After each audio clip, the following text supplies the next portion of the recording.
Hi there everyone and welcome back to my garden. So I've been looking around the garden wondering what I'm going to do today, and I've decided to tackle moving this beautiful white hydrangea.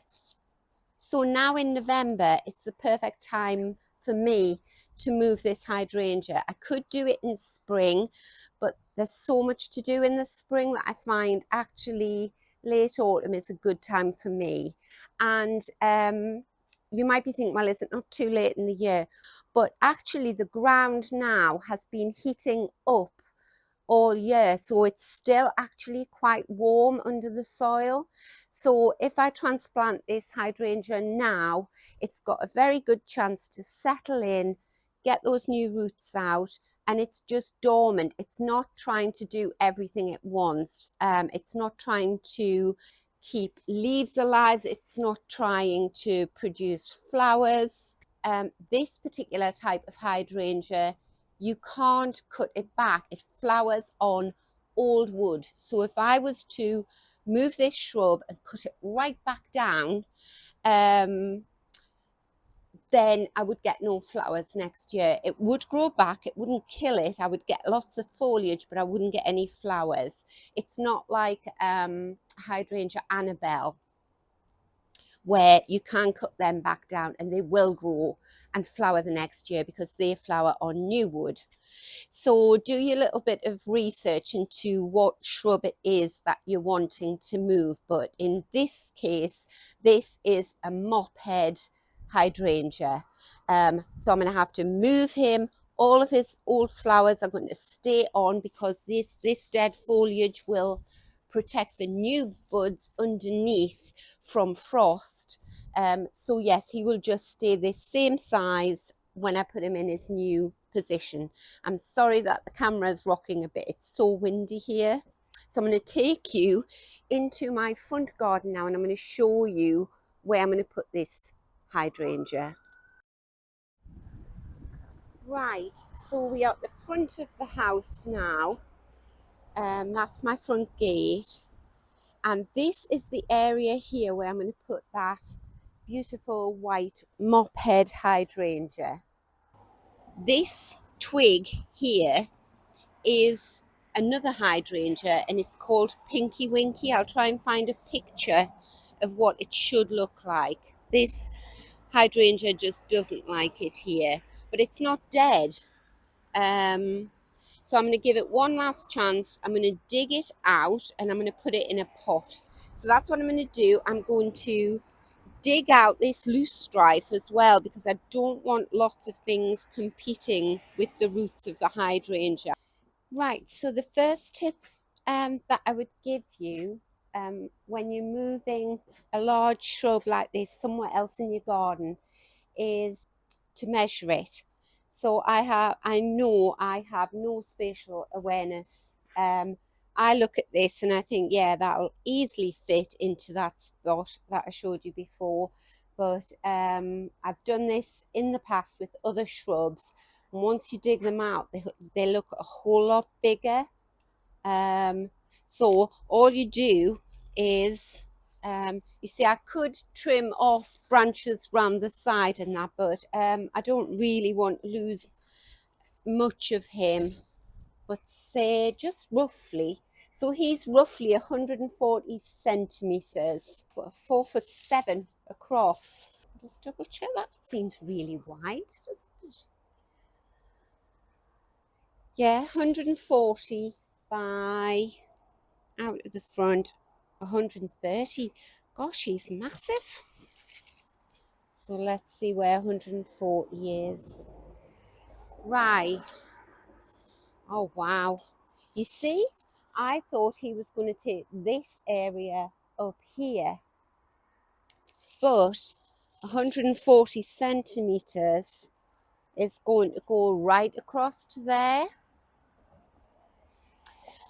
which means not only will I have to take this hydrangea out, I'll have to take this aster out, the Michaelmas daisy there. I'll have to take the loose stripe out, which is no big deal, but I've got a nice geum there. He'll probably have to come out. And then 130 is to there. That hydrangea is going to take this whole corner up. So I just have to make the decision, is it worth giving up all of this space to one plant? And if it was any other part of my garden, I would say no. Because if you have the time and you look back through my previous videos from last year and the year before, you'll know that I like quite a diverse mix of pollinating plants. I like lots of sort of colour in the borders and textures. So I don't usually advocate giving a huge amount of space to one plant. I know I'm standing in front of a large shrub here, but I did prune him back earlier this year. But in this case, I've been developing this garden since 2008, just bit by bit. And I would say that this area here is the only area where I really struggle to get plants to grow well. I don't know why that should be. Right, so good things to have beside you are some kind of container where you can put all the plants that you want to keep in. And then I've brought 2 spades to show you. So I always thought that this spade on the left here was a lady's spade and the bigger one was for guys. But this is actually a border spade, this little one. And it's invaluable when you're digging in areas with lots of plants in. So I'm going to use the border spade. It's nice and soft, the soil. And we'll just see, once we get this hydrangea out, how big a root ball he's got and if he's going to fit in that pot.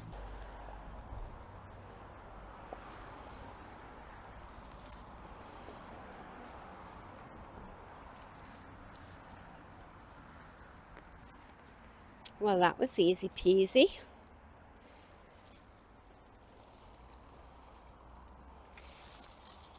So I've got a load of lovely bulbs there. I'll take them out. Gorgeous bulbs with roots.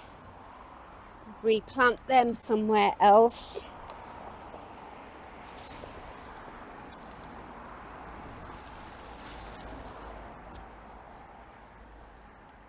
That is just a big lump of Archimillion mollusk. I've got lots of that in my garden already, but I'll keep that.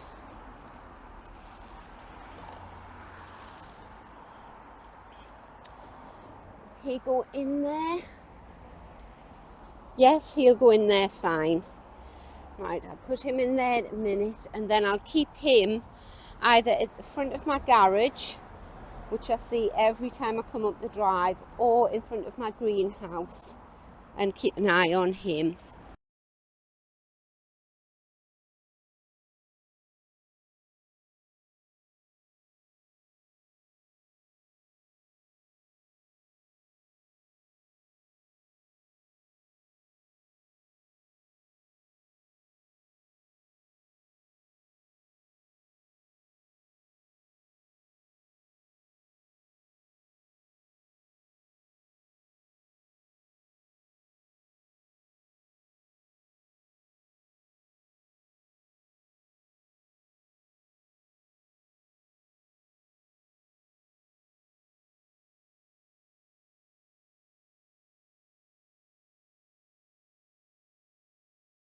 So I'm just taking the opportunity, whilst I've got this cleared, to take out any weeds, all the ivy, and I'm going to trim back bits of the hedge that have been missed.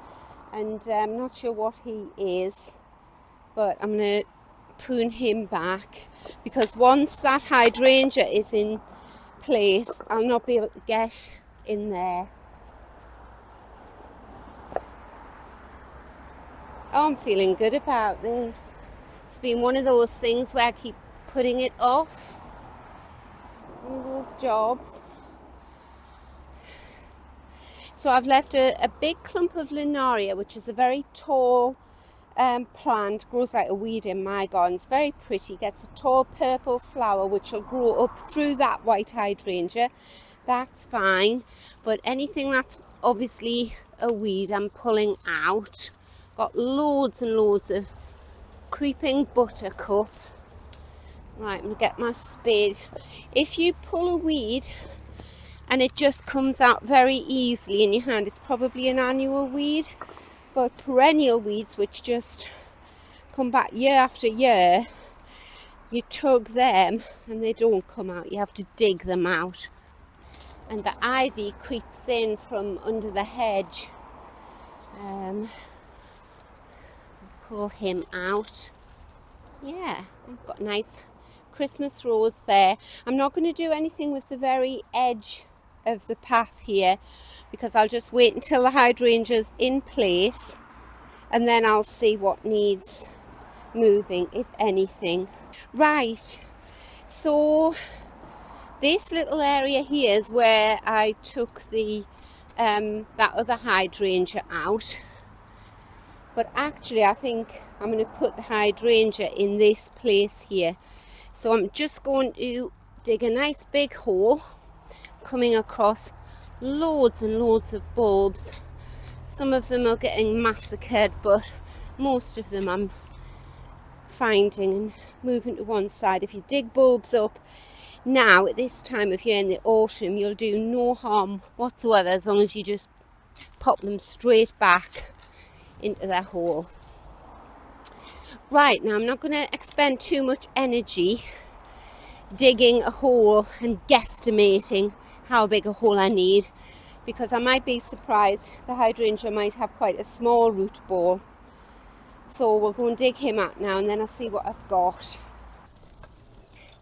And I just think it's a very good idea to move your plants in the autumn rather than the spring when they're big like this, because if you can imagine, if I had to wait until say next March, April to move this shrub, I would be standing, if you can see where my huge feet are, I'm standing here, and I know for a fact I've got bulbs all around here, but they're underground, so I'm not doing them any harm. If I was digging this plant out next March, April, I'd be crushing all the tips of the bulbs that were coming up.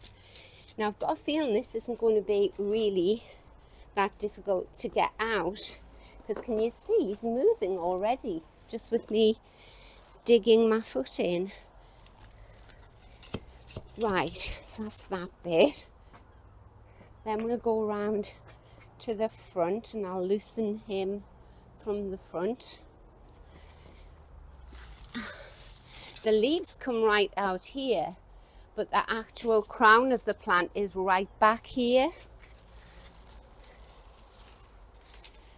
Oh, I'm excited to see this garden space when this hydrangea's out. I've sown some white honesty. I didn't even know it came in white, but I've sown them. They've all come up. So I've started them off early in the autumn. They'll be ready to plant out next spring. And that will give me a lovely splash of white to fill in this big gap here. I'll do a video on the autumn greenhouse. It's so full of plants. Right, now I'm going to do from the side here.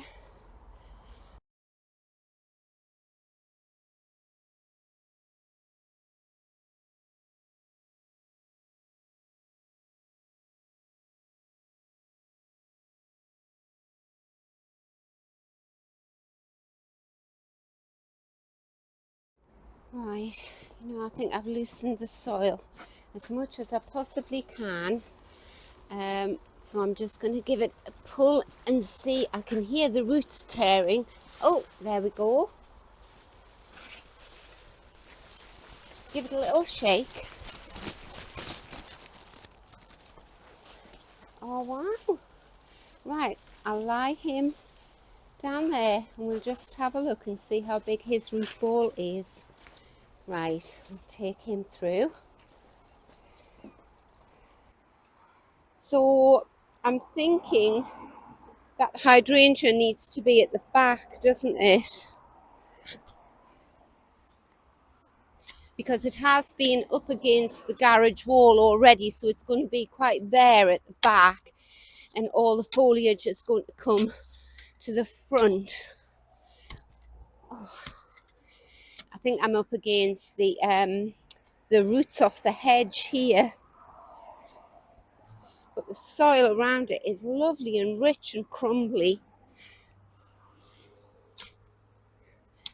Yeah, I don't want to I think I'm gonna have to put it here. Anyway, I'll stick it in the hole and I'll see what it looks like.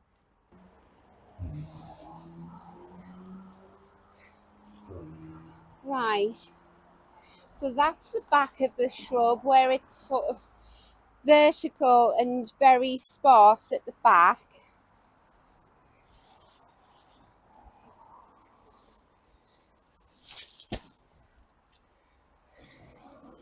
Oh, I think the shrub is going to love it here and I'm going to love it here. Right, yeah. I wish I could get the camera in to show you that root ball is the perfect size for that hole. It was just a good guess.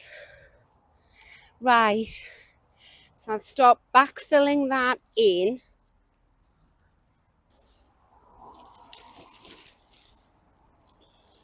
In fact, I might put a stake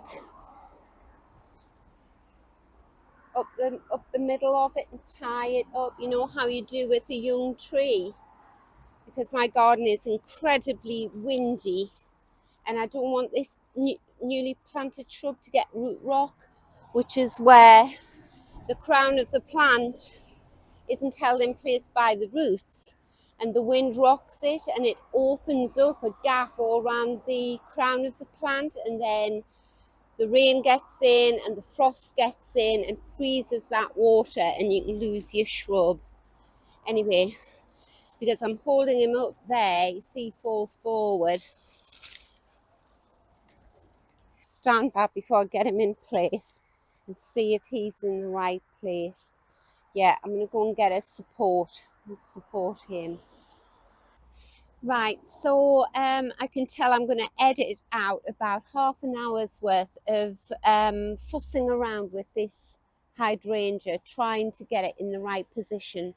But if there's one tip I can give you, it is get it right. It sounds really obvious, but don't plant something that's a bit askew, because it'll be on your mind and you'll come back to it a week later and have to dig the thing out again and move it, even if it's just a few degrees, until it's straight or in the right position. So I'm really happy with the position of this hydrangea now. I think he looks lovely. I'm going to show you what I've done. So first of all, I've put this little hydrangea in a pot of its own. So I hope you agree, he just looks like he's been there forever, doesn't he? It's like he belonged there all the time.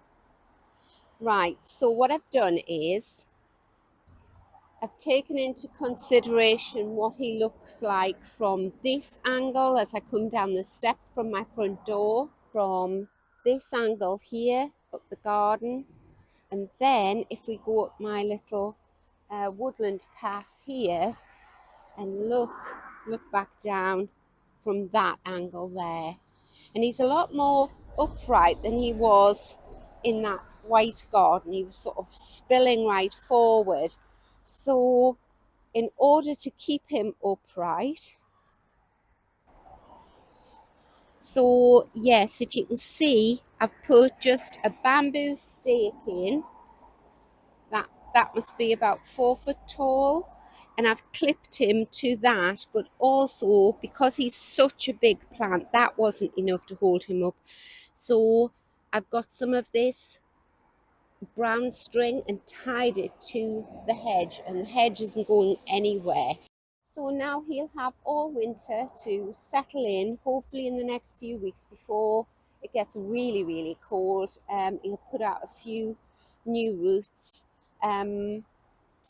You'll notice that there is a bit of a gap there at the back, but I have replanted. Let's have a look there. That is that Linaria, the purple flower that will grow up there. It'll grow taller than the hydrangea is now. It'll fill this gap and it'll block that gap in the hedge there as well. It'll fill that out, but also it will be a lovely contrast. There'll be purple spires coming up here in front of the white hydrangea, so that's going to be gorgeous.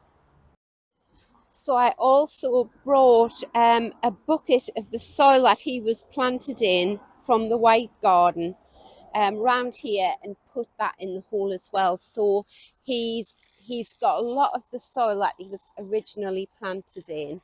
And then I'm going to give him a good soaking in. And you do this even though it's cold today, even though it's threatening to rain. Any plant that you've transplanted or are newly planting anywhere, give it a good water in. And hydrangeas love water. You know, the clue is in the name, isn't it? The other thing I'm going to do is I'm going to replant all of these beautiful bulbs here. And I'm just going to plant them round the bottom of the hydrangea because it will lose its leaves. And next spring that will look quite bare. It'll just have this sort of dead heads on the end of the stems, but then I'll see all the lovely spring daffs and tulips.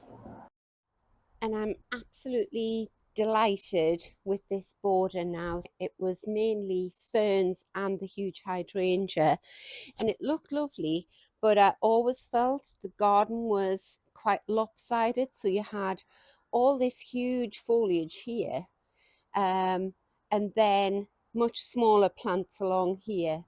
So now I've got all this space to work with, and I can just go plant shopping online probably at this time of year for plants that will grow in deep shade and which are white. And it means that this is now the view from my conservatory, and whereas all that border at the back there was blocked by the hydrangea, blocked from view, now I'll be able to see every plant that I plant. So there we go, another job done. If that's all I get done this weekend, I'll be very pleased with that result. I think it looks great. So thank you so much for watching the video. I hope you've enjoyed it, and I hope you're enjoying your garden wherever you are in the world. And I'll see you next time. Bye.